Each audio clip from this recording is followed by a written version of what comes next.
Antigua টেস্টে 5 উইকেটে 250 run নিয়ে দিন শুরু করা ওয়েস্ট ইন্ডিজ ইনিংস ঘোষণা করে 9 উইকেটে 450 রান তুলে 2010 সালের পর ঘরের মাঠে ক্যারিবীয়দের এটি সর্বোচ্চ ইনিংস। জাস্টিন গ্রিভস ও কেমার রোসের অষ্টম উইকেট রেকর্ড জুটিতেই ভুগিয়েছে বাংলাদেশকে। 140 রান এসেছে তাদের জুটি থেকে।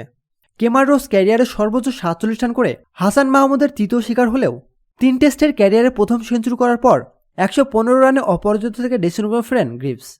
এরপর ব্যাটিংয়ে নেমে 2 ওপেনারকেই হারিয়েছে বাংলাদেশ। গিলসের ওভারে জাকির হাসানের ব্যাট থেকে বল যায় স্টাম্পে। 34 বলে 15 রান করেন তিনি। 33 বলে 5 রান করে দ্বিতীয় স্লিপে অ্যালিক অ্যাথেনেজের হাতে ক্যাচ দেন আরেক ওপেনার মাহমুদুল হাসান জয়। 1 রানের ব্যবধানে 2 ওপেনারকে হারানোর পর শাহাদত মমিনুলের জুটির পথ চলা শুরু হয়। তৃতীয় উইকেট জুটিতে 2 জন যোগ করেন 19 রান। 410 রানে পিছিয়ে থেকে দ্বিতীয় দিন শেষ করে বাংলাদেশ। শাহাদত 10 ও মমিনুল 7 রানে অপরাজিত থাকেন।